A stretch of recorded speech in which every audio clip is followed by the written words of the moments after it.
Salut à tous et bienvenue dans Débat Foot Marseille. Je ne vais pas utiliser mes doigts comme Benjamin Courme qui nous a lâchement abandonnés comme fréquemment. Surtout quand l'OM rejoue la Ligue des Champions, puisqu'en effet on joue tous les 3 jours ces derniers temps. Ça tombe bien puisque l'hiver c'est le moment propice pour jouer tous les 3 jours. La FFF, la LFP font bien les choses. Donc l'Olympique de Marseille a joué hier. On va débriefer ce match face à Strasbourg. Une belle qualification en quart de finale de Coupe de France. Et l'OM rejouera dimanche à Bordeaux. On va aussi parler de ce match. On va parler aussi de l'effectif de l'Olympique de Marseille. Et on va le faire avec Adam. Bonjour Adam. Bonjour, ça me fait plaisir de revenir vous voir. Ça fait déjà 1 an, je crois, la dernière fois. Ça nous fait plaisir de retrouver notre Golden Boy à nous, entre Los Angeles et Aix et Paris. Et moi, il me manquait le fighting spirit irlandais assez impressionnant de cette émission. Voilà. Franck, si tu nous regardes, on espère que tu n'as rien perdu. À tes côtés, Mathieu Grégoire, correspondant de l'équipe à Marseille. Salut à tous. Moi, je rêve d'aller à Los Angeles, donc à l'occasion. Ok, c'est noté. Pour tes projets, là, je viendrai faire le showrunner. Voilà. Et un nouveau Yacine. Bonjour Yacine. Bonjour tout le monde, merci pour l'invitation. Qui est arrivé sur les hautes recommandations de Romain Pellissier. Ouais, j'ai été pistonné. Hein, voilà. Romain que l'on salue, que l'on recommande hautement à notre tour. C'est un super coach qui a de grandes idées footballistiques. Et Yacine qui a la particularité d'être une encyclopédie vivante.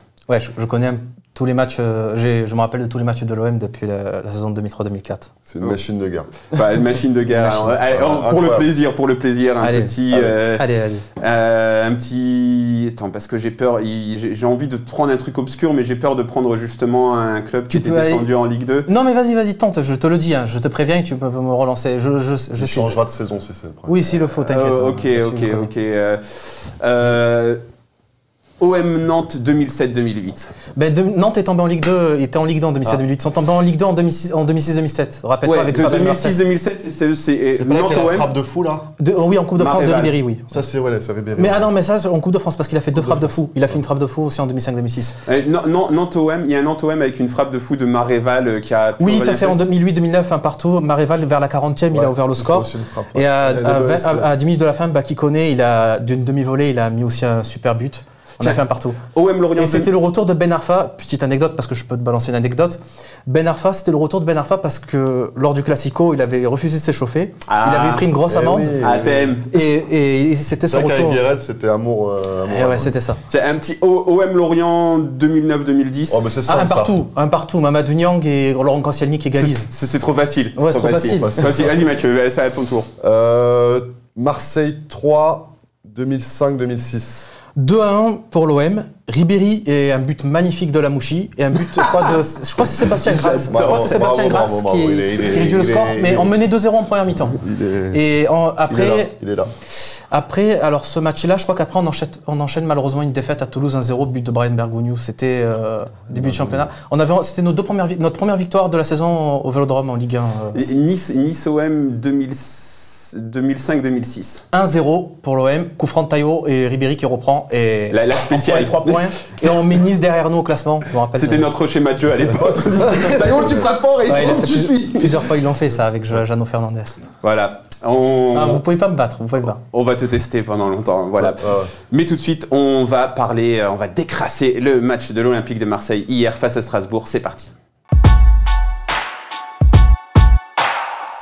OM Strasbourg, donc 3. Qualification, voilà. 3. Superbe de Bounassar, but sur penalty. But maradonesque. En tant que Mouradona, je peux valider ce but maradonesque. Je m'y connais, tu vois. Je remarque souvent, on est comme ça au five. Donc, messieurs, le décrassage, c'est d'abord l'analyse à froid, donc en quelques phrases. Donc, Adam, qu'est-ce que tu retiens de ce match? Qu'est-ce qui va te rester de ce match? Écoute, à part 1 ou 2 situations en début de match, dans la première mi-temps pour Strasbourg, j'ai senti un OM en place qui maîtrisait le jeu quand même dans l'absolu, sans être transcendant non plus, mais qui était solide. Mais ils ont complètement disparu en deuxième. C'est ce que tu retiendras aussi, Mathieu, un OM qui maîtrise en première et qui disparaît en seconde. Il est dur à analyser ce match parce que déjà c'était un match agréable et ouvert et il faut le dire, c'est toujours intéressant de voir des équipes qui jouent au ballon. Strasbourg m'a surpris, je pensais qu'avec une équipe qui était quasiment une équipe B, on va dire à prime, quoi. Il y avait 4 titulaires, quoi, 4-5 titulaires de d'habitude, Carole, Lala. Ils avaient Waris qui vient d'arriver. Donc c'était vraiment très mixé. Il n'y avait pas Thomasson, il n'y avait pas York, il n'y avait pas Fofana qui a signé. Même Camara qui n'est plus leur gardien à Montpellier, mais il n'y avait pas Sels, il n'y avait pas Djikou, il n'y avait pas Simakan, il y avait beaucoup quand même d'absents. Et quand même, il y avait une volonté de jouer assez intéressante. Et donc du coup, ça donnait un match ouvert avec chacun ses temps forts, en fait. Et c'est vrai que j'avoue, à 2-0 à la mi-temps, il y a ce penalty heureux pour Payet qui vient quand même mettre un petit coup de massue à Strasbourg. Je pensais que la deuxième période serait un peu plus simple. Ouais. Strasbourg a eu le mérite d'y croire encore. Ils ont mis plus d'intensité. Je trouvais qu'en début de deuxième période, c'était eux qui faisaient mal sur les duels, contrairement à la première mi-temps. Mais voilà, l'OM a réussi à s'en sortir. Un match qui m'a rappelé plutôt les matchs de début de saison où c'était l'OM qui piquait plus en contre, tu vois. Même si en première période, tu avais le contrôle quand même du jeu. Ouais, mais regarde la plupart des occasions, notamment le face-à-face de Radonjic, c'est une longue passe de contre-attaque qui prend un défaut. Le bloc strasbourgeois montait un peu trop haut. Donc, en plus, Ndour, Mitrovic, c'était pas terrible derrière. Mitrovic, c'est... Mais j'ai trouvé ça, tu vois, plus début de saison que le pressing intense qu'on a vu en novembre-décembre, quoi. Voilà, ça m'a rappelé ça. Et toi, Yacine, qu'est-ce que tu retiens? Pour rejoindre l'analyse de Mathieu, je pense que comme on vient de reprendre, encore en janvier, il y a eu la deuxième phase de reprise. Je pense que physiquement, 3 semaines, là. Mais physiquement sur les matchs, je trouve qu'on n'est pas encore comme en fin de première partie de saison. Tu le vois sur Angers, par exemple. Après, ce que je retiens, moi, je rejoins un peu l'analyse de Mathieu et d'Adam, et on va retenir la qualification, la très bonne première mi-temps de l'OM quand même, parce que je trouve qu'on a retrouvé une fluidité dans les transmissions de balles comparé au match d'Angers. Et puis le laxisme défensif, parce que bon, le but on ne doit pas le prendre, et puis Kaletakar, il est un peu... C'est un peu Camara qui couvre aussi. Moi, je me suis demandé pourquoi Camara... Enfin, il revient défendre, mais il est un petit peu... il est bas, enfin, avec Tchaleta Tsar. Ouais, mais après, il doit suivre quand même Kaletakar aussi, tu vois. Il est... Enfin... Après, Tchaleta Tsar, c'est difficile quand même je veux pas cibler un joueur en particulier, loin de là. Mais... il y a un laxisme défensif aussi. Ça ne s'est pas transformé en but, et Alvaro il y a au bout d'un moment, Alvaro il rate une relance un peu. Ouais, voilà. C'est vrai que même sur Payet, par exemple, il perd 2 ballons dans son camp assez dangereux, notamment un sur c'est Lénard qui récupère. C'est vrai que toute l'équipe, tu les sentais vraie volonté de jouer par contre, par rapport à samedi, tu vois, de se faire un peu plaisir, de s'exprimer. Donc ça, c'est le côté positif. Et le côté un petit peu négatif, c'est que tu t'exposes un petit peu plus et tu retrouves les difficultés qu'ils ont sur transition offensive adverse, quoi.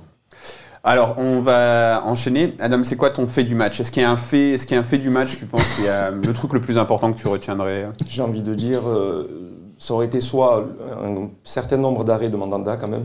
Ah oui, il fait un très bel arrêt vers la 30e, il me semble. Ouais, mais si on va dire le fait du match, pour moi, ça reste l'ouverture du score qui te permet après d'avoir un match différent. Et même si Strasbourg, c'est vrai, c'est une équipe qui joue régulièrement, qui ne ferme pas les matchs, mais...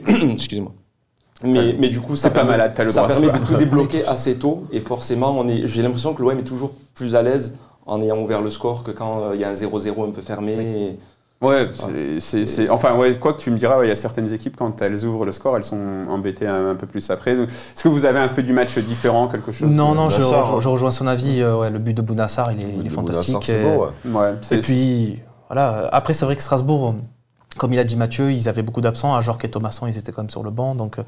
Quand ils rentrent, on sent un petit peu quand même que... Bon, après, c'est vrai que Strasbourg est dans une meilleure phase, parce qu'en seconde période, Loret fait rentrer ses titulaires, grosso modo. C'est Ajorc, Thomasson et Simakan, qui revenaient de blessure, apparemment. Donc, on sent aussi que Strasbourg monte en gamme, et nous, on est un petit peu en... de gestion. C'est une bonne équipe, Strasbourg. C'est vrai qu'il le disait Villas-Boas avant le match, et sur la deuxième partie de saison, ça va être une équipe vraiment intéressante. Ouais. Cependant, ils ont joué à 3 hier derrière. Un petit peu, j'avais l'impression qu'ils étaient bien à 3 derrière, parce qu'il y avait cette idée aussi de 4-4 de losange dont on avait beaucoup parlé. Et en fait, c'est vrai que moi, les dernières fois que je les avais vus aussi avec 3 défenseurs. Avec plutôt Lala en piston et tu mets qui en troisième je me souviens plus hier parce que j'ai plus la compo, mais en règle générale, t'avais 3 défenseurs qui étaient quand même. T'avais toujours une ligne de 3 derrière, notamment en première première période qui était très clair. En seconde période, par contre, ouais, c'était vraiment une défense à 4. Mais... Ah oui, non, je vois, tu veux dire lequel, le latéral, l'autre latéral là, qui a un nom un peu chelou là. Ouais, voilà. C'est un peu honteux de souvenir son nom. Ah, mais ouais. Voilà. Alors, messieurs, maintenant, c'est la partie que tout le monde nous envie. CNN est sur le coup pour récupérer ça. C'est The Man and the Merguez of the Match. On a envoyé Ben d'ailleurs. Là, tu risques de le croiser. Non, lui est plus New York, tu vois. Par contre, il est plus New York. Son côté new-yorkais, voilà, les grandes chaînes et tout. Donc, quel est The Man of the Match? Alors, j'ai longtemps hésité entre Mandanda et Camara. Et Camara, honnêtement, pas que pour le but. J'ai trouvé qu'à la récup, il a été vraiment costaud et il prend vraiment ses marques au milieu de terrain. Mais quand même Mandanda, parce qu'il en sort, je sais pas combien il en sort, mais il y en a pas mal qui sont décisives. Et même sur le but, il fait son arrêt. C'est vraiment que le ballon revient sur l'attaquant. Mais il était présent tout le long. Et c'est vrai que sur une victoire 3-1, on met pas forcément le gardien en avant. Et si, notamment, juste avant l'ouverture du score, Mandanda sort pas cette parade à bout portant, le match peut prendre une toute autre tournure. Toi, Mathieu, tu choisirais qui? Bounassa. Bounassar pour non, mais parce qu'il faut savourer aussi surnommé Cafou, un but comme ça, ou Sarigno quoi. Non, voilà, Bounassar, et après Mandanda et Payet à ma vie aussi que je trouve intéressant. Mais Bounassar. Toi, Yacine? J'ai hésité entre Mandanda et Bounassar. C'est vrai que vu qu'on n'a pas souvent l'occasion, je vais rejoindre Mathieu, on va dire Bounassar. Non, mais c'est vrai. Ah, mais c'est vrai. C'est vrai. De temps en temps. C'est vrai, c'est lui qui débloque le match. Bon, garde la parole pour toi, The Merguez of the match. Bon, c'est difficile de ressortir un joueur en dessous parce que toute la défense, je veux dire, la charnière a été un peu laxiste sur le but avec Camara, c'est vrai. Mais franchement, je trouve que c'est chercher un peu la petite bête de nommer une Merguez. Mais si je devais vraiment en nommer une, ce serait Caleta Car. C'était vraiment dur. Vraiment. Mais non, mais je l'adore, j'adore Caleta Car. Mais si tu me demandes, moi je te dis que je ne m'aurais pas mis de Merguez dans ce match. Voilà. Du moment qu'on est qualifié, il n'y a pas un joueur qui était. Moi je l'ai pas vu en difficulté. Non mais après, et puis encore une fois son jeu long, tu dois pas faire une erreur comme ça. Et puis deux fois, il y a un but. Au bout d'un moment, il est sifflé pour hors-jeu. Il y a une action qui est. C'est quand même plus Alvaro qui est en difficulté. Un petit peu attentiste les deux. Mais j'ai l'impression que c'est plus Alvaro aussi à un moment. Toi, tu mettrais qui, Merguez? Quel Merguez tu choisis? Merguez of the game. Effectivement, c'est dur de sortir un défenseur parce que par exemple sur le but de Strasbourg, j'ai envie de dire ils sont tous un peu dans la sauce plus Camara que tu citais. Donc c'est dur d'en sortir un. Donc on peut peut-être aller sur un offensif. Il y a Maïsman Merguez. Mais alors Valère Germain, Villas-Boas comme Bounassar ont souligné son travail de déplacement sur le but de Bounassar. Il y a Maxime qui, Lopez pour moi a baissé d'intensité, c'est-à-dire que j'ai trouvé très bon au début. Il fait une superbe passe sur Radonjic notamment. J'ai trouvé vraiment, et puis ça combinait avec Payet, j'ai trouvé très bon et tout, puis je trouvais qu'il s'est un petit peu éteint au fil du match. Donc allez, peut-être Maxime ou Valère, quoi. Et toi, Adam, finalement? Pour moi, c'était clairement Valère Germain. Il manque énormément de présence athlétique, mais tout le temps, en fait. T'as l'impression que face aux défenseurs de Ligue 1, qui sont quand même en général assez costauds et physiques, il n'arrive pas à peser. C'est pas une question, il a de la volonté, il en a, il se bat, il fait ce qu'il peut. Mais alors c'est vrai que des fois il fait ces déplacements-là et qui sont typiques de son jeu. À son crédit, on a aussi quand même la contre-attaque quand il récupère l'extérieur en deuxième période de Payet et qu'il sert parfaitement Rongier qui manque son contrôle. Oui. Sur ça, il sent bien le coup. C'est vrai. Il résiste à son défenseur pour le coup. En fait, il est capable sur ce genre de situation dans la surface d'avoir la vision de jeu qu'il faut, tout ça parfois, mais sur un match, il pèse vraiment pas assez en fait. Et quand tu joues avec un attaquant, après on le sait, c'est pas un mec qui est fait pour jouer à un attaquant, mais malgré tout, vraiment son manque d'athlétisme, je le trouve. Mais il optimise ce qu'il peut. À un moment, on voit, il essaie de, pareil, il va essayer de couper au premier poteau sur les corners. Ça, on voit que c'est travaillé. Mais c'est sûr qu'il a pas, par exemple, le problème qu'il a, c'est que dans sa palette, elle est moins large qu'un Benedetto. Qui par exemple on le voit frapper en première période, mais on sait très bien qu'il n'a pas de frappe en dehors de la surface, il marquera pas Valère.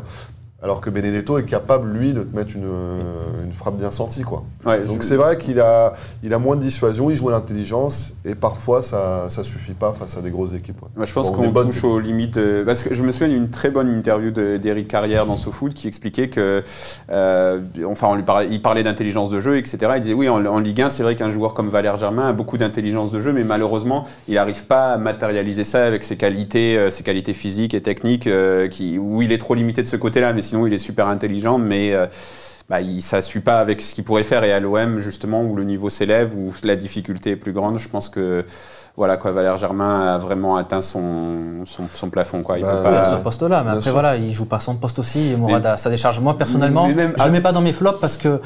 Pour toi, c'est un mec de 4-4-2. Ouais, c'est un mec de 4-4-2. Mais tu l'as vu, ils ont été champions en 4-4-2. Mais est-ce que Valère Germain est vraiment monstrueux en 4-4-2 ? Parce que j'ai un peu l'impression que c'est un peu une légende urbaine, ça aussi. Il est meilleur, mais est-ce qu'il est très bon ? Non, mais il est très bon, bien sûr. Tu as vu son entrée à Metz, quand on fait un partout, il rentre un peu comme un deuxième attaquant. Il libère de l'espace. Dans un match, on était en galère quand même. Non, on en parlait en off tout à l'heure du titre de champion de Monaco. On était un peu. Et on n'avait pas cité Valère Germain dans les titulaires. Oui, mais il était titulaire. C'est Mbappé qui prend sa place en fin de saison. Mais il le prend en janvier-février. Avec le match à Manchester City. Et en fait, si tu regardes les statistiques en fin de saison, Valère Germain est l'attaquant, je crois, qui a le plus joué à Monaco et c'est celui qui a le moins bon ratio, etc. Donc tu vois, encore une fois, tu touches à un plafond au niveau de passe décisive. Encore une fois, après, il ne faut pas, je pense, se fier qu'aux statistiques. C'est quelqu'un qui crée des espaces aussi pour l'autre attaquant. Justement, c'est ça un peu. Ça me fait penser à des mauvaises blagues. Non, mais bon. Sur Twitter, il y a beaucoup de blagues sur Valère Germain quand il faut nettoyer son disque dur et tout. Évidemment, moi, tu vois, je rejoins l'analyse d'Adam sur le fait qu'il n'a pas pesé et tout, mais je ne l'ai pas mis dans mes flops parce que je n'avais pas d'attente spécifique à Valère Germain à ce poste-là. Oui, et puis quand tu gagnes 3-1 sur un match comme ça, c'est difficile d'être sévère. Oui, c'est vrai. C'est un peu chercher la petite bête. Ouais, on est des mauvais esprits à football. On veut de la merguez. On veut des merguez, c'est Ben qui a créé ça. Alors, on va terminer par faire un petit point sur cette Coupe de France. Donc avant le dernier 8e de finale ce soir, Nice-Lyon. Les autres équipes toujours en lice, donc il y a l'OM, le PSG, l'AS Saint-Etienne, Rennes, Dijon, Belfort et Épinal. Donc est-ce que quand on voit ce plateau, on se dit... avec un peu de chance, il y a moyen d'y aller. T'y crois, Adam ? Oui, je pense qu'il y a des chances. Après, ça dépendra du tirage, notamment du PSG. On sait que c'est un peu l'ogre de la Coupe de France. Mais sinon, sur le reste, je dirais qu'à partir des quarts de finale, même pour ton propre état d'esprit, peu importe qui tu prends, tu dois aller le jouer. Ouais. À un moment donné, évidemment que c'est plus facile si tu prends en théorie une équipe amateur, ce qui reste Belfort et Épinal. Les journalistes ne veulent pas aller à Épinal, je peux vous le dire hier. Apparemment, le stade d'Épinal est très... Mais recevoir au Vélodrome, ça serait sympa parce que ça va commencer à créer une ambiance à partir des quarts où je pense que ce sera bien. Et peu importe qui on prend, il faut y aller. Là maintenant, il faut être en mode... En fait, c'est ça le truc, c'est que une coupe. C'est que même un OM PSG en quart de finale de Coupe de France, tu peux dire, c'est très difficile, mais tu peux dire on va créer l'exploit. Parce que le problème de l'OM aussi en coupe, c'est que ces dernières années, le PSG, l'OM les prend souvent au parc. Oui, et donc ça complique tout. Donc, il y a 2 ans, c'est ça, t'es en quart chez eux. 3-0. 3-0. Et il y a 3 ans, tu te prends Monaco aussi. En quart aussi au Vélodrome. Au moment avec où Monaco Elibop, tu te fais aussi. tu les prends en Coupe de la Ligue. Quelques jours. Non, mais tu le prends aussi en Coupe de France quelques jours après le Classico. Et doublé de Zlatan 2-0. En Coupe de la Ligue et en Coupe de France. Et toujours au parc, quoi. C'est même pas. T'as même pas eu d'OM PSG, t'as toujours des PSG OM. C'est pour cette raison que Morad, moi, je souhaite que si Lyon se fait éliminer par Nice. Nice, ouais. Ce qui est faisable. Hein. Voilà. L'idéal, ce serait de prendre, quitte à prendre Paris, vaut mieux les prendre au Vélodrome où tu peux, en plus 6 jours avant Dortmund, 6-7 jours avant Dortmund. Vaut mieux les prendre maintenant. Pour les Marseillais, vaut mieux prendre le PSG maintenant, 6 jours avant Dortmund, au Vélodrome. En plus, tu peux leur mettre 1 ou 2 coups. 6 jours avant Dortmund, je sais pas. Moi, je pense que 6 jours après, encore que non, tu vas me dire, on les avait pris après. À Paris, ils sont paranoïaques, ils sont obsédés par la Ligue des Champions. Donc après, il faut jouer sur ça, sur l'aspect émotionnel. Je pense qu'ils n'auront pas complètement la tête à Marseille s'ils vont. Et c'est là où tu peux les prendre. Après, si Lyon se qualifie, ce serait mieux qu'il y ait un PSG Lyon. Et pour Marseille, au Vélodrome, un petit Dijon, tu vois, ce serait pas mal, tu vois. Mais honnêtement, je préférerais recevoir Paris en quart ou en demi que les jouer en finale. Et oui, c'est ça, parce que tu es au Stade de France, tu as le souvenir de...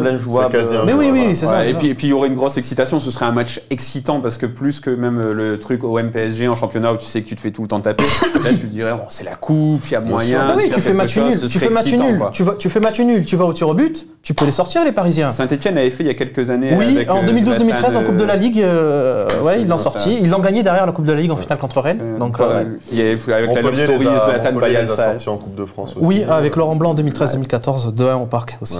Donc, sinon, on peut faire comme Guingamp avec je pense que quand même, on va se dire les choses aussi. La motivation sera pas la même pour les Parisiens face à nous aussi. On va se dire les choses. Donc, vaut mieux les taper au Vélodrome. Maintenant, pendant la période de la Ligue des Champions. Tout à fait. Voilà, que les prendre en finale. Oui, vaut mieux. Tu sais, c'est comme la période où on avait du mal à battre Lyon en championnat pendant quelques années et en coupe, on les a battus aussi. Tu vois, oui, c'est vrai. Ce côté où tu peux créer quelque chose sur un match. 2 années de suite même, on les a battus. 2005, 2006 et 2007. C'est des matchs, et puis là, plus récemment, en janvier 2017. En Coupe de France. Avec le but de Doria, le retour de Payet. Ah oui, 2-1, oui, c'est vrai, avec le but de Doria, magnifique, c'est vrai. Et après, on se fait sortir par Monaco, c'est vrai, avec Garcia. Bon allez messieurs, on va souhaiter donc recevoir, moi je pense que recevoir Lyon ce serait pas mal, tu vois, par exemple au Vélodrome, c'est assez faisable et que Paris se fasse prendre au piège contre Épinal. Je sens bien, je sens ça, c'est tout à fait faisable. On passe tout de suite au Paris FCM.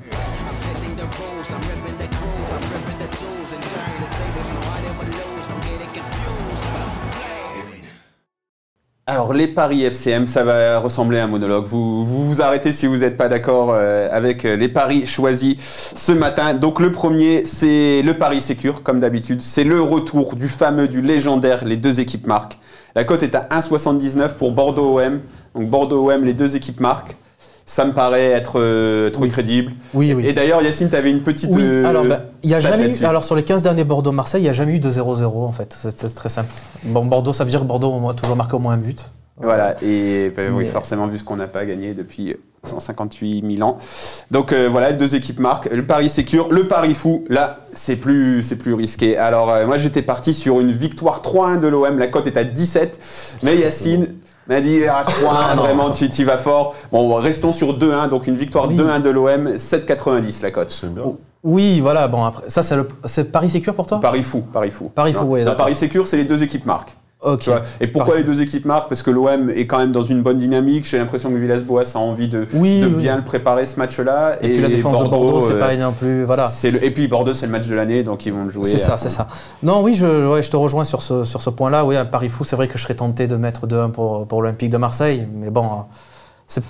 Après, la grosse cote. C'est pas mon pronostic personnellement. Moi, je te dis, je peux te dire j'ai pris la stat moi des 15 derniers Bordeaux-Marseille. Beaucoup de matchs nuls, c'est ça ? Ouais, sur les 15 derniers matchs, t'as 10 matchs nuls. T'as 10 matchs nuls. C'est vrai que c'est souvent match nul. Et encore, je vais même te donner une autre stat. Bordeaux n'a gagné qu'un seul match avec plus d'un but d'écart. C'était l'année dernière 2-0 avec Garcia. Moi, ça veut dire, ces scores-là, là, tu parles de paris sécure. Là, tu vois, tu repars dans la sécurité. Oui, je te parle de paris fou. Mais faut pas faire perdre de l'argent à nos spectateurs. Attends. Mais tu leur en fais gagner avec le pari sécure. Les deux équipes marquent, hop, ils gagnent un petit peu d'argent et ils parient un tout petit peu d'argent sur la grosse cote. Après, ne pariez pas votre argent sur mes conseils. C'est ça. Je vous conseille de. Enfin, Yacine, il a sans doute plus raison que moi, c'est une machine, donc... Un partout, moi, si tu veux mon pronostic, c'est pari plus crédible. Un partout, ouais. Bordeaux aura eu la semaine pour travailler tranquille. Ils ont des joueurs vicieux comme Briand qui ont l'expérience. C'est ce genre de match. Briand, il est encore là, lui. Et oui, mais en fait... Après, il est... Ce que je voulais... Magnifique non plus quoi. Pendant tous les matchs, tu vois, quand tu regardes l'intégralité des matchs, des fois. Non mais il marque sur le dernier match, il a marqué à Nantes face à Lyon. Il a marqué contre Lyon, contre Nantes. Mourad, à travers la stat que je t'ai dit avec les 10 matchs nuls sur les 15 derniers matchs, ce que je veux te dire, c'est deux choses. Déjà, cet état d'esprit des Bordelais qui, pour eux, c'est un enjeu très très important. Et puis aussi, il y a aussi, on va pas se mentir, une pression sur l'arbitre. Je pense que l'année dernière, il y a une main non sifflée. En 2008-2009, si t'as pas les deux pénaltys, t'es champion de France et tu gagnes à Bordeaux. Donc en 2014-2015, on va en reparler après de Bordeaux, parce que c'est un match particulier. Ah oui, pardon. Avec Ziani à la fin.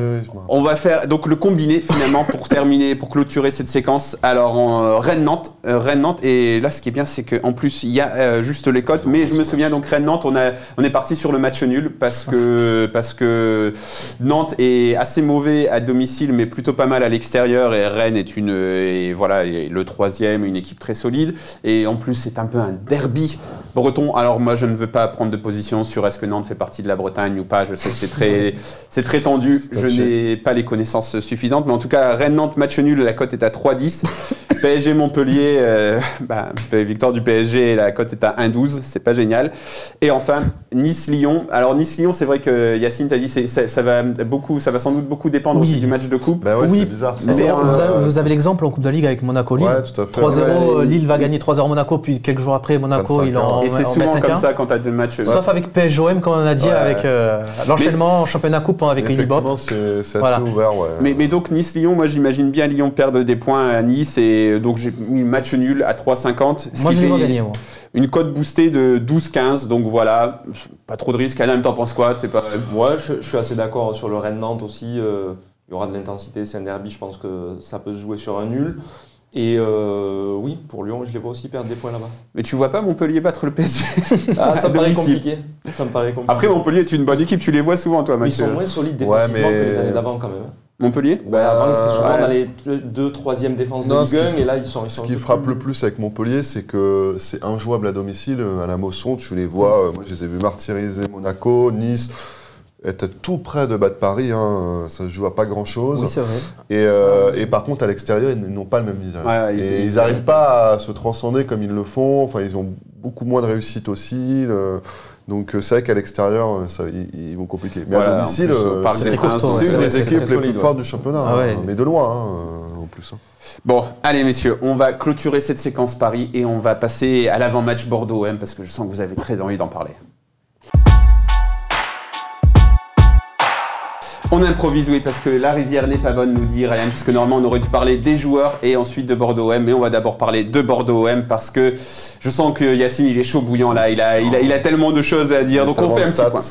Sur Bordeaux, Bordeaux est 10e de Ligue 1 avec 29 points, soit 13 points de retard sur l'OM. Une série en cours de 2 victoires et 3 défaites sur les 5 derniers matchs, dont une malheureuse défaite chez l'Ogre palois.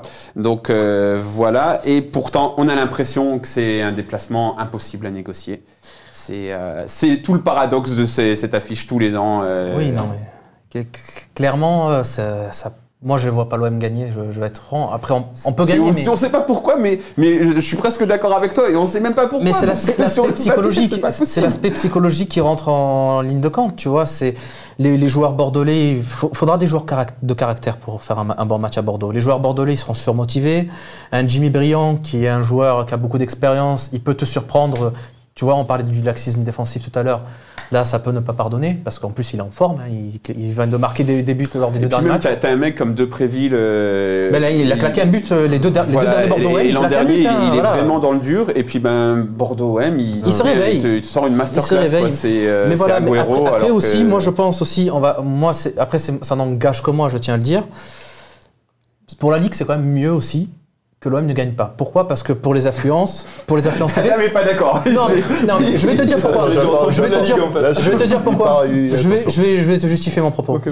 Bordeaux-OM, Bordeaux, on va pas se mentir, c'est une équipe de peintres depuis quelques années. Non, mais c'est vrai. Fais gaffe, la dernière fois que j'ai dit que Bordeaux c'était l'OM du pauvre, il y a un mec qui est venu sur Facebook et il m'a dit ta sœur c'est la truc du pauvre. Donc, fais gaffe. Mais voilà. Non, mais Bordeaux c'est une équipe de peintres depuis quelques années, tu vois, on va pas se mentir. L'OM, bon, c'est l'OM, ça reste quand même le club le plus populaire de France. Mais Canal+, par exemple, si tu veux, pour faire une influence pour vendre le match, si tu veux, à 21h, c'est uniquement pour le record des 42 ans. C'est uniquement pour ça. Si l'OM avait gagné, si dimanche l'OM va gagner à Bordeaux, ça deviendra un match ordinaire. Oui, l'année prochaine, je suis sûr que ça passera pas à 21h sur Canal+. Tu veux dire que ça enlèvera un peu de côté prestigieux. Et tu perds de l'argent au niveau de ça. Ça n'engage que mon avis. Ah oui, je vois ce que tu veux dire. Enfin, on les aime bien. Mais pour vendre la Ligue 1, tu vends toujours les séries comme ça. Saint-Etienne, même quand ils avaient une équipe pas terrible, quand ils venaient au Vélodrome, on vendait la série, ils n'ont plus gagné depuis l'ère Platini. Ouais, mais c'est vrai que ça c'est vrai. Dans l'intérêt de la Ligue 1, c'est pas du tout l'intérêt du supporter marseillais, mais dans l'intérêt de la Ligue 1, c'est vrai que c'est mieux que l'OM gagne pas Bordeaux. Attention, c'est pas pour provoquer... Après dans l'intérêt de la Ligue, parce que là tu t'accroches quand même un petit truc, parce que je comprends ton point de vue. En termes de pognon, mais dans l'intérêt de la Ligue 1, ce serait pas mal que Bordeaux ait une vraie équipe et qu'ils viennent au Vélodrome et que ce soit des vrais matchs, quoi. Parce que même, tu vois, Saint-Etienne, par exemple, c'est vrai qu'il y a cette série en cours, mais j'ai pas l'impression que dans les médias, on appuie trop là-dessus, en fait, sur l'invincibilité. Parce que l'OM a eu des résultats mais c'est que c'est Saint-Etienne, c'est un gros club, un club qui est très suivi, et l'OM, gros club qui est très suivi, donc les deux se rencontrent et... On en parle. C'est vrai qu'on n'en parle pas de cette série-là. Mais après, voilà, les séries, tu peux les trouver de partout. Lyon, depuis 2007-2008, ils n'ont plus gagné au Parc aussi, donc bon, tu peux toujours trouver les séries pour tout le monde. Maintenant, moi, ce que je veux te dire, c'est que ça a un impact aussi sur les décisions arbitrales. T'imagines demain, Mourad, t'es arbitre de Bordeaux-OM et t'es l'arbitre qui, sans faire exprès, fait une erreur en faveur de l'OM. C'est vrai que là, ça passe mal quand même. On va se dire les choses. Et dans le doute, c'est vrai que l'arbitre, il peut siffler en faveur de Bordeaux. Ce qui est compréhensible. Est-ce que vraiment ce record, alors je sais pas, Mathieu, tu es peut-être mieux placé pour en parler, mais est-ce que ce record hors bordelais, il a vraiment tant d'importance, tu vois, dans les rédactions, enfin, ok, on en parle tous les ans au moment où l'OM se déplace à Bordeaux, mais est-ce que tu vois, c'est comme Yacine le présente, est-ce que ça a tant d'importance si par exemple t'es l'arbitre qui fait une erreur lors d'un Bordeaux-OM qui offre un penalty à l'OM pas forcément justifié, est-ce que ce serait un tel scandale? Enfin, je veux dire, ce serait mauvais. Je veux dire, non, mais je pense qu'on critiquerait l'arbitre à juste titre s'il se trompe. Plutôt qu'en remettant derrière le côté c'est la fin de série, nous on la met pas à toutes les sauces, hein, c'est plus une stat, tu vois, c'est une stat un peu incroyable, insolite, quoi, un peu insolite, voilà, exactement, parce que comme dit Yacine, il y a tellement eu des équipes bordelaises faibles ces dernières années, et tu le dis chaque année avec mon pote Abdoul là, qui bosse à l'Alhambra, les stacks, là, chaque année, on se dit, allez, cette année, c'est la bonne, on se marre et tout. Puis chaque année, Abdoul, il me dit, ouais, tu me disais ça l'année dernière et tout. Tu vois, c'est une sorte de... J'ai arrêté de le dire, mais à chaque fois... mais c'est drôle, quoi, tu vois. Après, sur l'arbitrage, là où je rejoins quand même Yacine, c'est qu'il y a quand même beaucoup de décisions, effectivement, qui vont plutôt en faveur de Bordeaux. Grand spécialiste de Bielsa, tu te rappelles du Oui, avec Alessandrini. Bielsa. Alessandrini, ça c'était... Yambéré, son dunk, la faute de Palois. Donc c'est vrai que ça va peut-être... Effectivement, je rejoins plus sur ça, il y a peut-être un petit peu un arbitrage maison, mais bon, comme tu as souvent en Ligue 1. Sauf qu'en Lyon. Cette année, je trouve que c'est assez équilibré pour le coup. Parce qu'il y a la VAR aussi. Donc, les supporters toulousains, ils auraient peut-être quelque chose à dire sur une situation contestable, on va dire à 1-0. Ouais, mais après, il peut y avoir aussi pénalty pour Lyon. C'est vrai aussi. Donc c'est assez équilibré cette année. Et Marseille est plutôt bien arbitré cette année. Il n'y a pas de... Ouais, je trouve aussi. Moi, je trouve pas de scandale. Après, surtout si tu compares avec des saisons comme la saison Bielsa. Mourad, pourquoi je te dis ça, je souligne l'arbitrage. Tu te rappelles le dernier match qu'il y a eu dimanche dernier à Canal+, à 21h, c'était Lille-Paris Saint-Germain. Ouais. Je pense que vous l'avez tous vu ici. Vous avez bien vu une décision arbitrale où il y a eu une faute sur Iconé, puis derrière, il y a péno pour Paris. Il y a eu la même chose à Madrid. En Europe, tu respectes les règles. Tu reviens à la faute, point barre. C'est vrai qu'en Ligue 1, il y a des arbitrages... Oui et non, parce que justement, enfin, je suis donc pas du tout supporter du PSG, mais moi j'ai vu le PSG se plaindre très très fort de l'arbitrage lors de son élimination contre le Barça, contre le Real. J'ai vu Didier Roustan faire des vidéos en expliquant que machin, parce que le Real était aussi favorisé par... En Ligue 1, moi je te parle. Ouais, parce que là tu me dis, en Coupe d'Europe, on revient... Non, c'est pas ça, mais c'est juste pour te montrer qu'une même faute en Coupe d'Europe, elle est sifflée logiquement. Parce que la logique revient à ce qu'on siffle faute dans ce genre de cas. Moi, je me suis fait une observation sur cette action-là. Je me suis dit, normalement, il joue l'avantage quand même. Mbappé, il va au bout de l'action quand même. C'est vrai. Ouais. Il shoot Maignan. Il frappe sur la tête de Maignan d'ailleurs. Et je me dis, pourquoi on revient au penalty Ça m'a interpellé aussi. Ces fois, je me dis, parce que tu joues l'action pour le but, mais...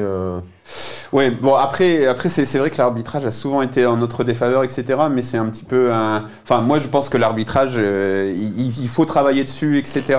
Il y a beaucoup de choses à faire, il y a beaucoup de billets qu'il faudrait neutraliser. Je pense, comme tu dis, il y a souvent un arbitrage maison, mais...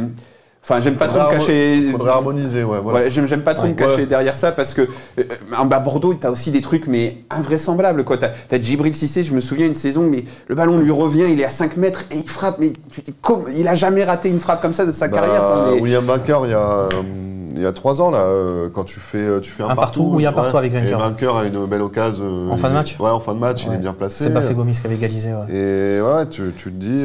C'est incroyable. Et Bordeaux-OM, la saison Bielsa, tu frappes 2 fois les poteaux aussi.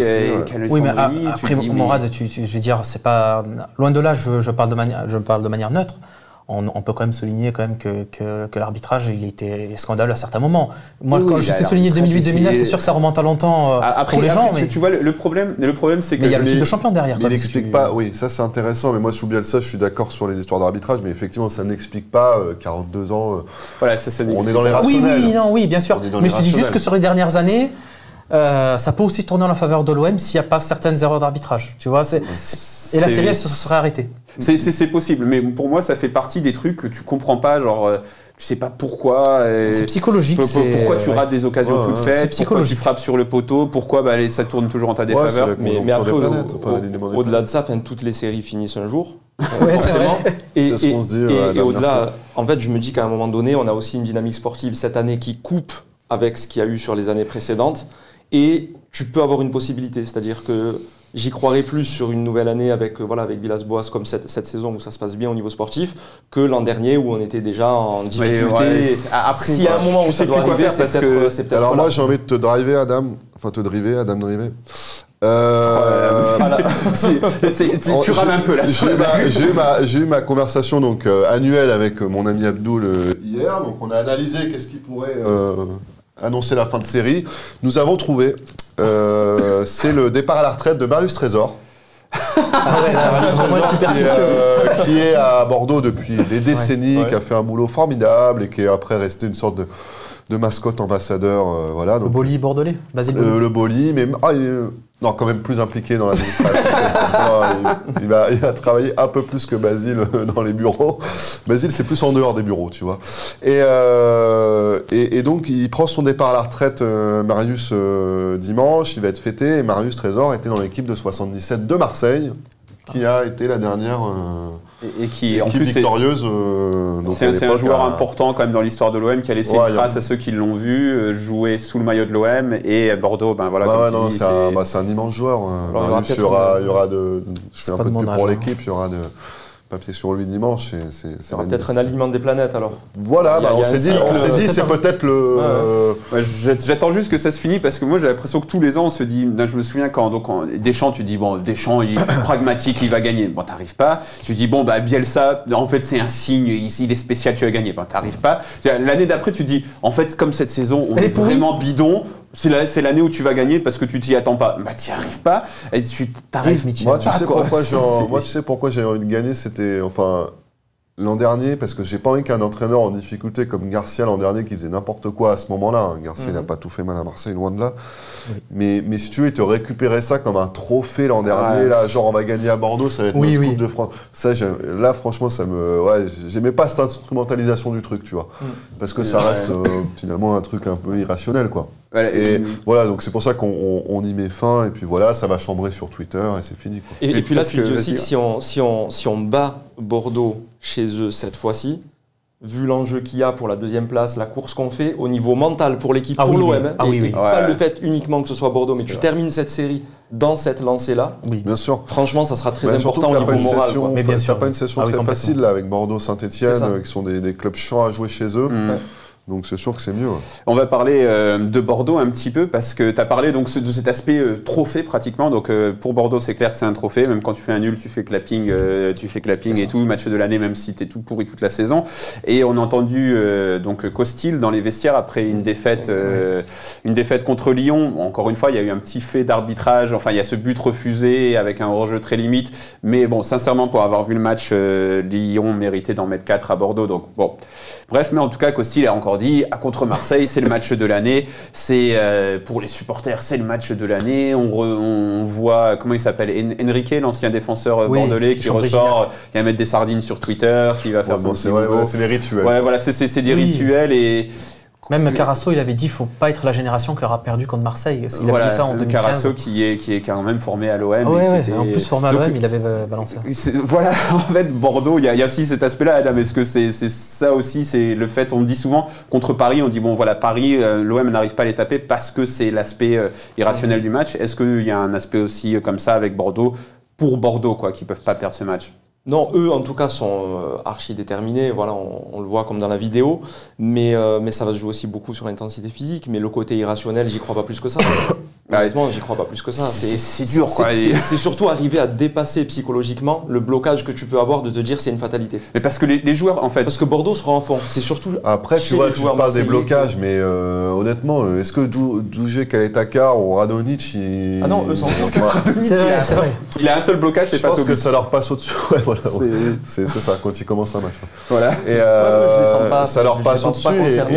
Il y a beaucoup de joueurs comme ça qui sont passés, tu vois, les Lucho, les Enzo. Non, mais c'est plus ce qui se dit autour où des fois ça peut peser un peu la marche sur certains joueurs. Moi, je pense que ça peut peser côté bordelais pour te surmotiver. Exactement, voilà. Mais est-ce que côté marseillais... Non, pas plus que ça, mais c'est à toi d'être... C'est ça que je disais, ça va beaucoup jouer sur le défi physique aussi. Vu que quand une équipe est ultra motivée, déterminée, ils lâcheront rien jusqu'à la fin, et c'est à toi de te dépasser en fait. Ouais. Tu vois, c'est...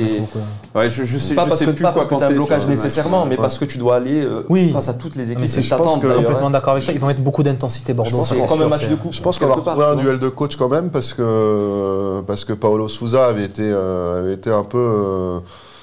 surclassé par Villas-Boas sur le match aller, donc je pense qu'il va vouloir aussi répondre là, parce que c'est un très bon coach. Surtout ça avait terminé leur fois un peu rigide, mais comme Villas-Boas, mais d'ailleurs, justement, il a un peu évolué là, il est passé en 4-2-3-1 lors du dernier match. Bon, il y avait Mecher arrière droit, mais il était ultra nul tout le match et il met une passe décisive.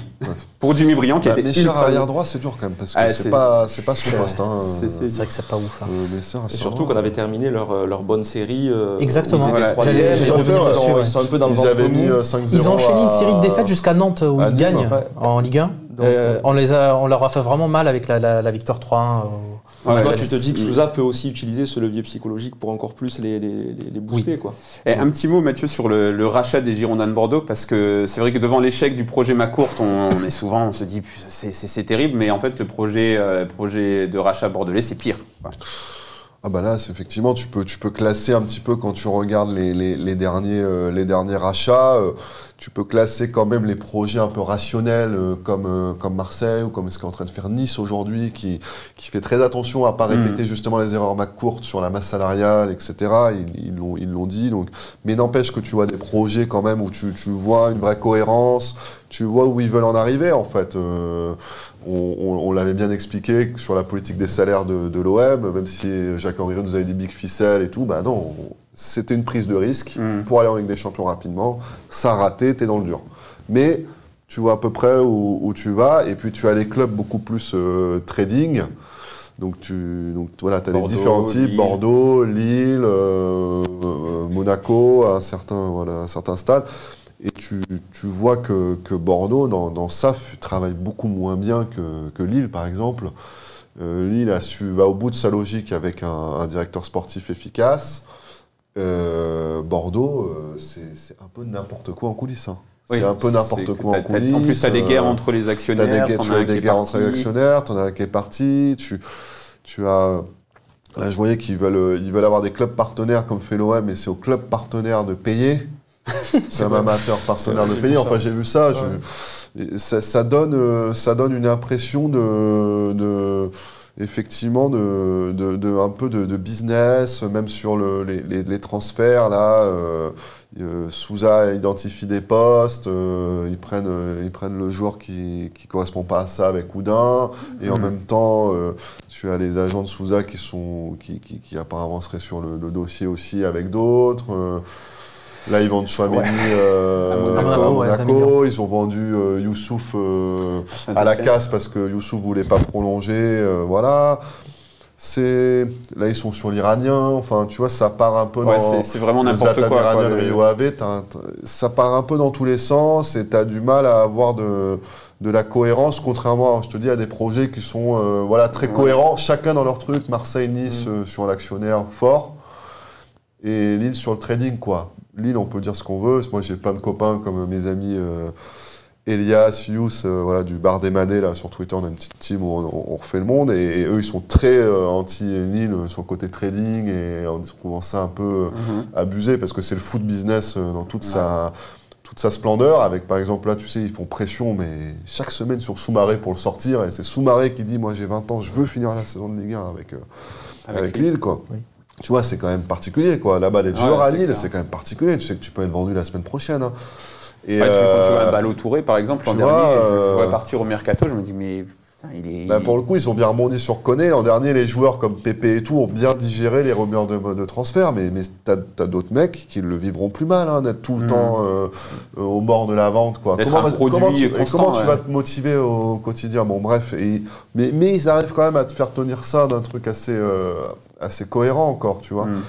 Mais alors Bordeaux, ça part dans tous les sens. Ouais, et puis même Monaco, des fois, je me dis, mais qu'est-ce qu'ils font? Parce que hier, on parlait avec Nassim et il me disait, Monaco avait fait la plus grosse vente de Strasbourg en prenant Aoulou, qui est un flop total, et là, ils font la plus grosse vente de Strasbourg. Ils leur permettent d'augmenter leur plus grosse vente en prenant Fofana aussi, dont on ne sait pas si c'est du lard ou du cochon, quoi. Encore, il est trop jeune, on ne sait pas encore où ça va aller, etc. Donc... Monaco, ça a perdu aussi en cohérence avec beaucoup de changements de directeur sportif, et Menalo, etc., avec Jardim qui est revenu. Donc les coachs font beaucoup de mercato, et au final, t'enchaînes les joueurs, près de 70 joueurs sous contrat, ceux qui sont prêtés à Bruges ne jouent pas, enfin c'est un vrai bordel. Hein. Bref. On est positif avec l'OM en étant négatif sur les autres. C'est ça qui est beau. Ce qui est intéressant, effectivement, c'est que sur ça, il faudra quand même, beaucoup voient la manne financière des droits de télé arriver. Ça peut partir dans tous les sens. Et je pense qu'il y a des clubs, on en discute aussi encore avec les copains du bar des Madets, et effectivement...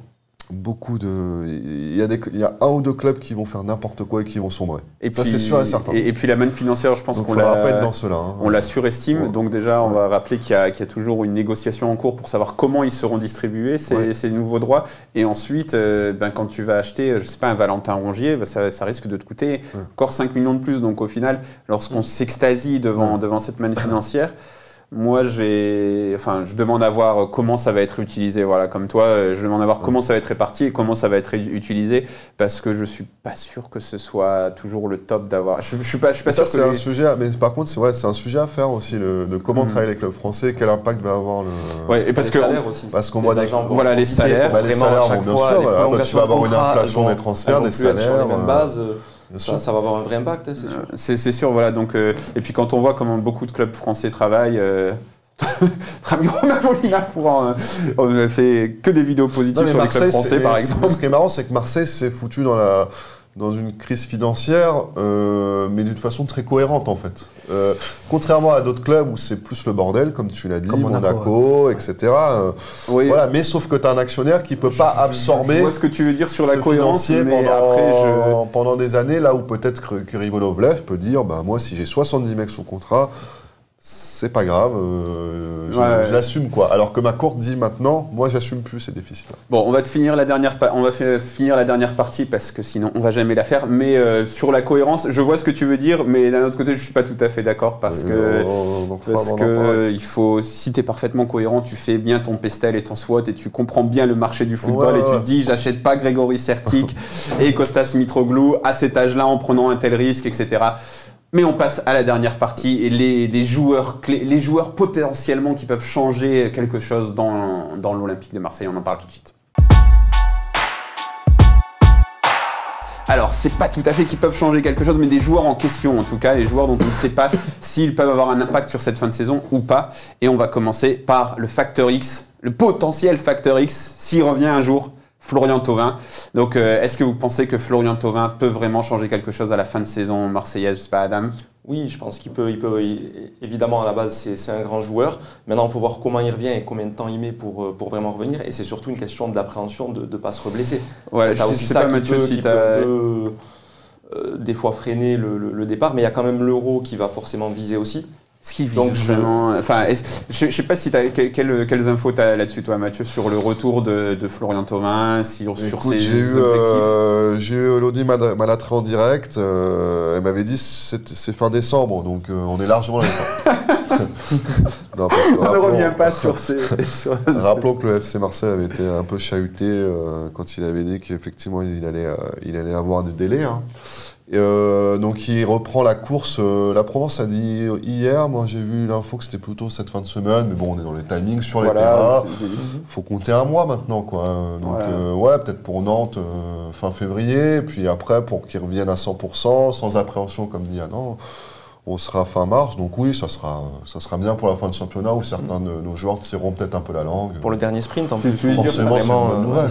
Parce que Yacine, toi, le féru de stats, s'il revenait début mars, par exemple, il resterait 11 matchs à disputer, en sachant que les premiers matchs, il serait plutôt remplaçant. Est-ce que pour toi, ça peut faire une différence en termes de buts, passes décisives? Alors, par rapport aux autres saisons, c'est sûr qu'il sera beaucoup moins.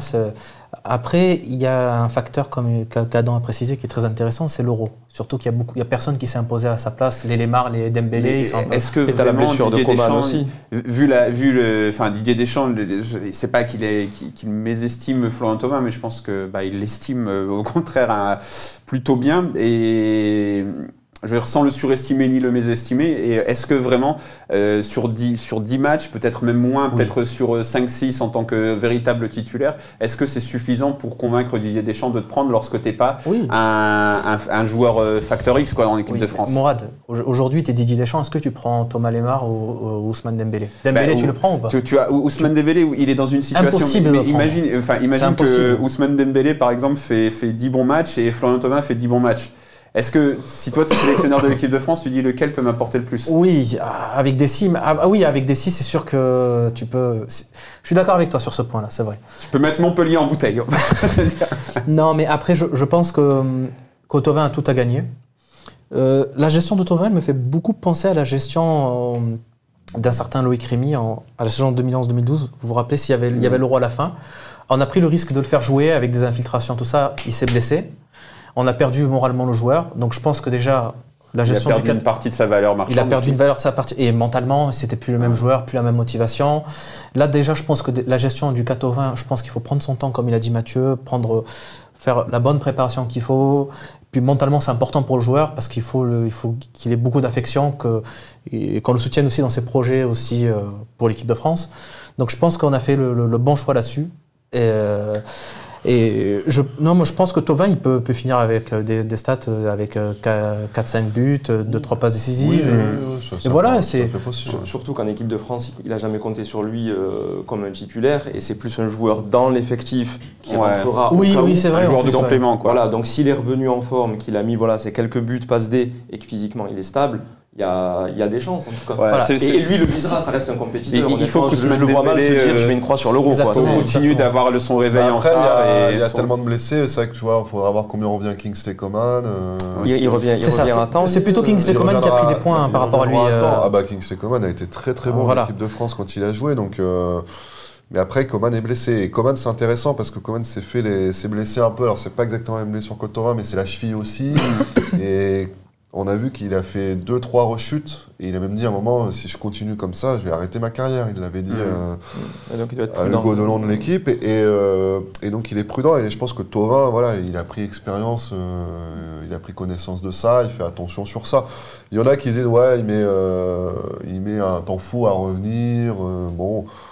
On peut quand même dire, comme le sous-entend Yacine, que vu ce qu'il a apporté à l'OM sur les dernières années, que l'OM peut lui apporter ça. Et puis même, ça peut finir en autre boudin comme Loïc Rémy si on prend le risque de le griller. Donc, Après, le problème avec le cas Thauvin par rapport à la durée de sa blessure, c'est surtout la communication un petit peu floue de l'Olympique de Marseille qui on voit qu'ils ne sont pas d'accord en fait. Il y a clairement le clan Thauvin et l'OM, ils n'ont pas été d'accord au départ sur les process. C'est le clan Thauvin qui a fait la pression pour avoir l'opération et pour bien travailler sur la convalescence du joueur, la rééducation. C'est évident. Mourad, pour ajouter quand même un truc, moi ce qui me gêne par contre dans la gestion du cas Thauvin, je pense que Thauvin il peut être un peu reconnaissant envers l'OM qui lui a offert un peu 1 an de récupération, de soins. Et pour prolonger d'1 an sans demander une augmentation aussi. Je pense que ça, ce serait... C'est un grand thème, ça, la prolongation de Thauvin. Non, mais c'est vrai, parce que c'est vrai, on est embêté, parce que On connaît la situation financière du club, il faut des ventes. Et c'est vrai qu'une vente de Thauvin, ça aurait quand même soulagé les finances. D'un point de vue, je ne parle pas pour les supporters, hein, je parle d'un point de vue du président Hérault. Et c'est vrai que là, on a été plutôt cool là-dessus. Il arrive un an de la fin de son contrat, sa valeur elle va déjà baisser. Ce serait sympa qu'ils partent pas.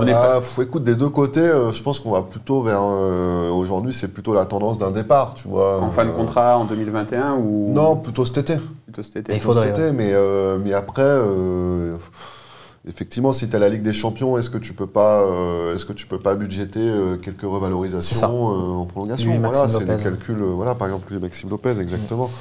Donc on va en parler de Maxime Lopez. Tu voulais dire quelque chose? Ouais, juste une petite chose, mais sur l'aspect sportif, ce qu'on peut se dire aussi, c'est que si on arrive à rester deuxième avec ces quelques points d'avance, il n'y a pas la même pression aussi sur Thauvin pour la fin de saison que s'il arrivait qu'on était 4, 5e, avec tu vois, 7, 6, 8 points de retard. Et où là, on compterait sur lui comme le Messi pour sauver de manière, le contexte il est tellement positif que la saison là, il peut revenir sans pression et ça peut le libérer dans son jeu. Et ça peut libérer d'autres joueurs comme Dario Benedetto et aussi un autre joueur dont je voulais parler qui est Hiroki Sakai qui est vraiment moins bon.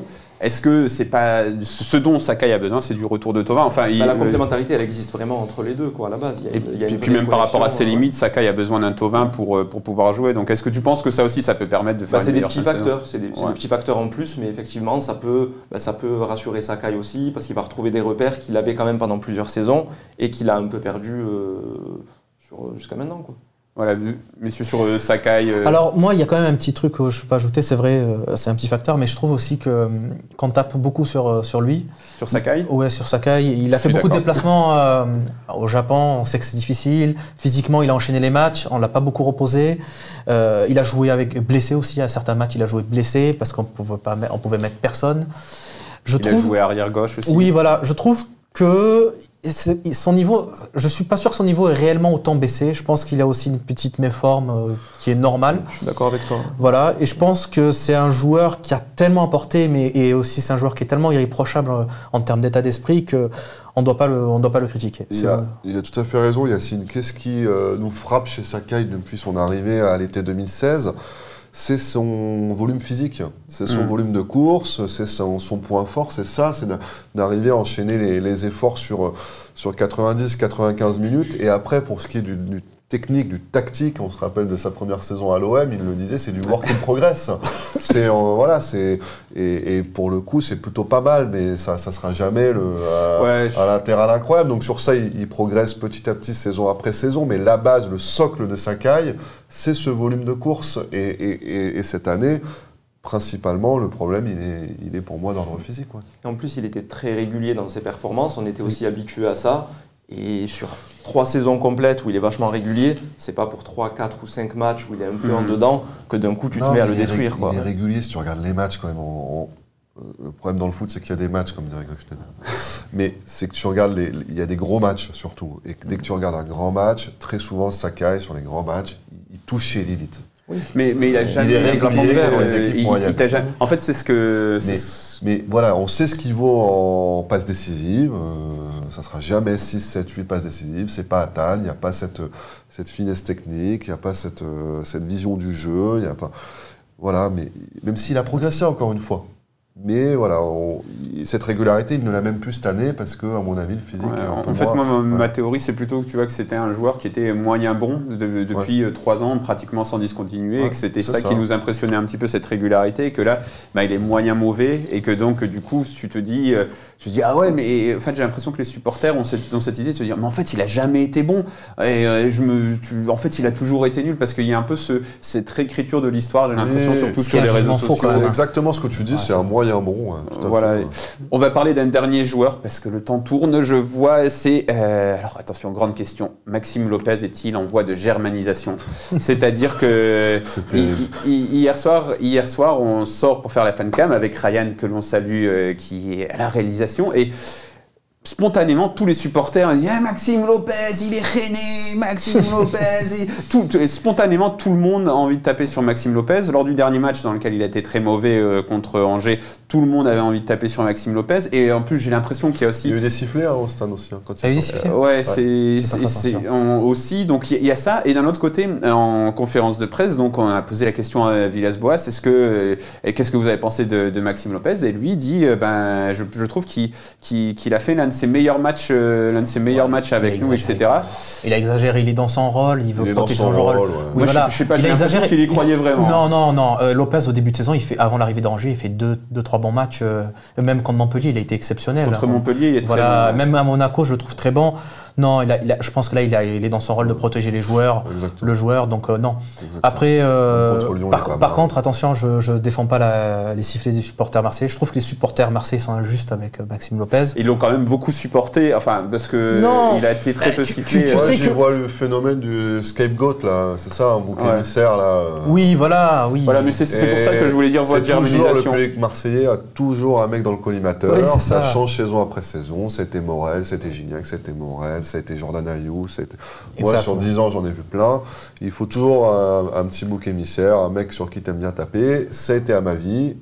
C'est vrai, ça a été à ma vie. Donc là c'est vrai que c'est Maximus qui prend un petit peu, c'est l'enfant du pays à qui on est un peu plus sévère. Moi j'y vois plus que ça, tu vois, il faut trouver le petit mec que tu titilles. Après, moi j'aime beaucoup le profil de joueur qu'est Maxime Lopez, mais voilà, je peux tout à fait reconnaître qu'il est mauvais actuellement, mais si je voulais faire ce truc sur la germanisation de Maxime Lopez, c'est que j'ai l'impression, après chaque match, on fait ses fancams. L'an dernier, je me souviens, une fois, on sort et puis on dit, bon voilà, vous avez pensé quoi des joueurs? On dit, Germain, il est rien né. Mais il n'a pas joué Germain. Mais en fait, c'est parce qu'il y a un certain youtubeur qui a beaucoup popularisé le fait de taper sur Valère Germain. Et là, j'ai l'impression que c'est très à la mode de taper sur Maxime Lopez aussi. Il y a ces petits phénomènes-là, mais alors que Jordan Amavi était vraiment le moins bon joueur de l'OM ces 2 dernières années, et que Jordan Amavi, tu vois, il venait pas spontanément, c'est-à-dire que c'était pas la tête de Turc spontanée, alors que ses performances sportives étaient vraiment justifieraient presque ce statut.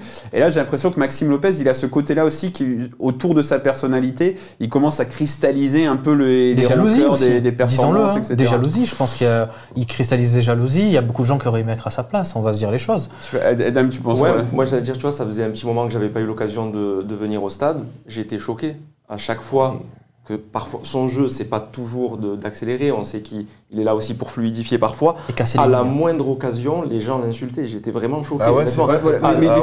C'est comme Valère Germain. Et j'étais dans deux places différentes et c'était pareil. C'est-à-dire qu'il se faisait taper dessus dans plusieurs endroits et sur des faits où il n'y avait pas lieu. En fait, j'allais dire où des fois tu comprends un minimum le foot, tu sais que c'est pas là qu'il n'a pas fait un grand match. Attention, il y a des actions où il aurait pu faire mieux. Ouais, il y a un comme là où il aurait pu des fois centrer du gauche directement et il revenait, il a fait 2-3 fois. C'est marrant que tu dises ça parce que. Mais c'est pas non plus dramatique, il perd pas la balle. Il y en a une qui se finit par une passe qui débouche sur un tir en plus. Et c'était vraiment assez violent. Et quand même qu'on n'oublie pas, malgré tout, qu'il est encore en progression, mais surtout que là, il sortait de plusieurs matchs en ailier droit qui n'est absolument pas son poste. C'est vraiment parce qu'on n'avait personne. C'est exactement ça. Et il n'a pas la percussion pour ça. Même si là, il a joué à son poste, il lui faut un petit temps de réadaptation. Et aussi, on s'est habitué à voir Samson Rongier quand même une complémentarité qui est vraiment frappante. Donc forcément, quand tu remets Lopez à ce moment-là, même Rongier perd peut-être un petit peu de repère par rapport à la continuité qu'il y avait dans les matchs d'avant, mais c'est pas une raison pour taper sur Maxime Lopez comme ça. Vraiment, j'ai trouvé ça assez violent moi hier au stade. Ce que tu me dis là, moi je le trouve profondément injuste. Ouais. Oui. C'est injuste de taper sur lui. Après, nous on a fait un papier fin décembre où on essayait d'expliquer justement ce qu'il doit faire pour vraiment devenir un titulaire indiscutable, parce que Maxime sur ça depuis quelques années, mais il plafonne, on le voit. Il a une courbe de progression qui a eu des hauts débats, parce qu'en 2017-2018 il joue très peu en championnat. C'est grâce à la Ligue Europa il est très peu titulaire. C'est grâce à la Ligue Europa qui prend une vraie dimension. L'an dernier, pour moi, il fait une bonne saison. C'est l'un des rares en deuxième partie de saison à surnager avec Caleta. Il s'impose d'ailleurs avec Sanson dans 4-4-2. Et voilà, il s'impose et c'est vraiment des seuls à surnager. Et là, c'est vrai que cette année, t'attendais quand même qu'il confirme, surtout avec un entraîneur qui est un entraîneur de possession, et de 4-3-3. Et c'est vrai que c'est dur de le voir passer derrière Sanson et Rongier, parce que notamment sur des matchs à domicile, parce que Sanson et Rongier, ils ont le côté, alors je caricature volontairement, bien sûr que c'est des bons joueurs de foot, des très bons joueurs de foot, mais c'est un peu le côté coureur à pied, tu vois.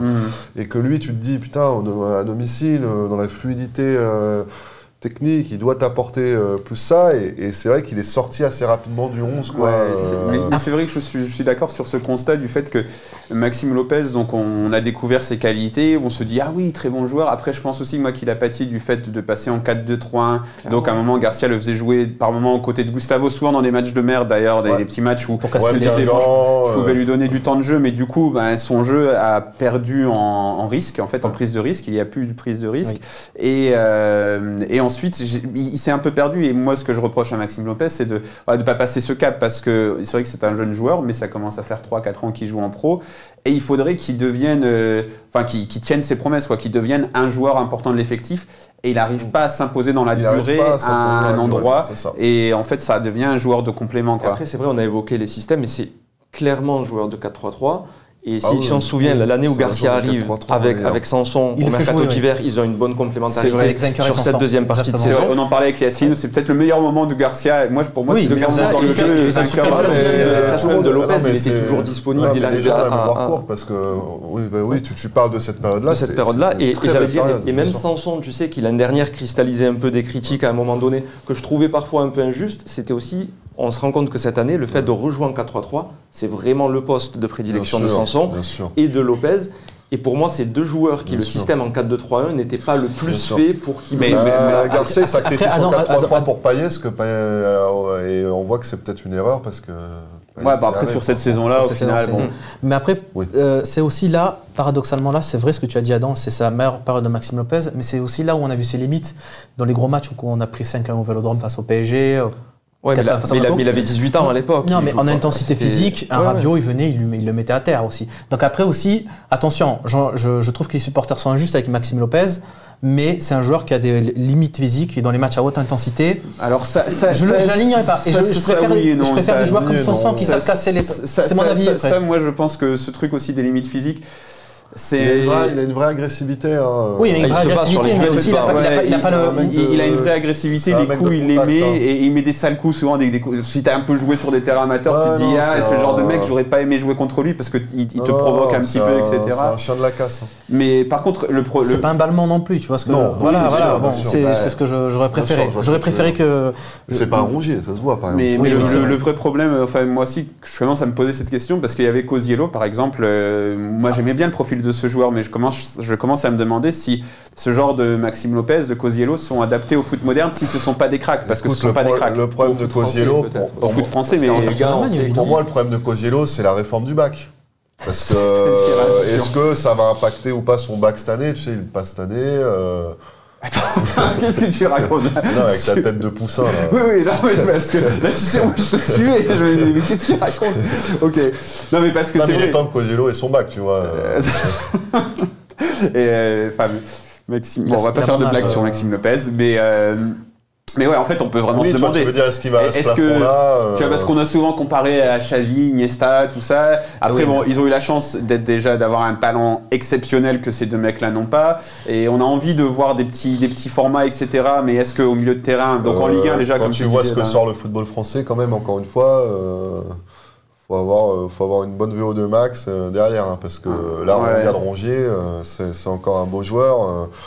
Et c'est physique. Hein. Voilà, donc est-ce que c'est ces profils-là, en fait Sissoko, ouais. Parce que le problème, c'est aussi autre chose, en fait, c'est qu'en début de saison, quand il jouait un peu plus avant que Rongier arrive, il était très rapidement à 3 passes D.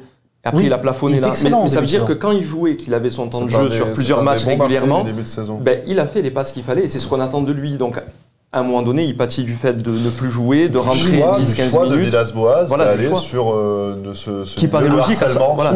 Qui paraît logique à ce moment-là. Oui. C'est-à-dire que c'est compliqué à l'heure qu'il est pour Lopez de déloger ou Rongier ou Sanson, mais quand il jouait, finalement, il faisait les passes D qu'on lui demandait. Ah oui, non, mais il a fait ses matchs cette saison. En 4-3-3 en début de saison. Donc il a fait ses matchs. Bon, on va s'arrêter là sur Maxime Lopez. On espère qu'un jour il s'imposera et que cette idée de joueur a vraiment encore sa place en Ligue 1. Mais enfin, on va parler d'un dernier joueur importantissime, le joueur qui va changer, à mon avis, tout l'équilibre de l'équipe, Grégory Sertic. À mon avis. Allez, on s'arrête. On n'a plus le temps, on s'arrête là. Sachez qu'il est toujours dans notre effectif. Voilà, c'est gratuit, c'est tout. Profitons de Greg. C'est gratuit comme les performances. Ah bah non, elles ne sont pas gratuites les performances. Profitons de Greg qui entame ses derniers mois de contrat vu qu'il est. C'est vrai. Il faudra fêter ça. Il a une télé-réalité en projet, un truc, Greg? Non, il est toujours intéressé par un départ aux States. Effectivement, c'est quelque chose qui lui plairait. Mais non, par contre, c'est vrai qu'il... vu que nous, on est ici les seuls, quand même, au FC Marseille, à quand même le saluer régulièrement, et que moi, je le connais un peu, le Greg, invitons-le à boire le champagne en fin de saison avec nous. Voilà, c'est lui qui paye. En plus, il peut bien parler des Bordeaux, hein. C'est un Bordelais pur et dur, lui. Hein. J'avais fait un très bon papier avec lui sur les Bordeaux OM, justement, vu le côté un peu Bordeaux, tu vois, là. Oui. Et c'était le moment où il se blesse contre Saint-Etienne, tu te rappelles, en avril 2017, et c'est un peu été le début de la fin pour lui, parce qu'il fait des débuts assez honorables. Il est en rotation avec Rodfany. Et il se flingue le genou contre Saint-Etienne. À Caen 4-0. Ouais, et c'est le début de la fin, et justement, il y avait Bordeaux qui arrivait après, et il n'avait pas pu jouer ce match-là, et voilà. Bon allez messieurs, on a fait une très longue émission, donc on s'arrête là. On vous remercie tous. Adam, on attend tes news sur séries, films, tout ça. Elles seront en exclu sur Football Club de Marseille. Voilà. Si on atteint les 50 000 abonnés, tu l'as pas fait. C'est vrai. Ah oui, abonne-toi, le bouton, tout ça. Vas-y Ryan, mets-moi le bouton. Si l'OM gagne à Bordeaux, alors, je suis sûr qu'on va avoir les 50 000 abonnés. Les calculs, alors si l'OM gagne à Bordeaux et que vous appelez 3 personnes et que vous leur demandez trucs, machin, et que vous utilisez les techniques de vote qui sont en cours à Marseille, normalement 50 000 ça passe. Donc 50 000 abonnés, si on atteint les 50 000 abonnés avant la fin mars, on vous offre 2 abonnements pour la saison prochaine et peut-être même un pack Ligue des Champions si on y est. Voilà, donc appelez tout le monde. Merci. Ben sera heureux de voir que tu as fait ce rappel que je n'avais pas fait. On te remercie. Toujours le bienvenu quand tu n'es pas avec plaisir. Assez loin. Mathieu, pareil. Merci, c'est toujours un plaisir de passer chez vous. Je pense à vous régulièrement en buvant mon café avec ma tasse offerte par le patron, par Binge. Voilà. Et j'embrasse les amis du Bar des Madés, Ryan, Ilias, Abda, Flo, enfin voilà, toute la petite famille, Lino. Et Hervé Berkane. Parce qu'on a enfin eu une interview de Jacques Henriero la semaine dernière. Bon, la Provence et RMC en même temps que nous, mais voilà, Hervé... Maintenant, on peut se reparler. On a des interviews.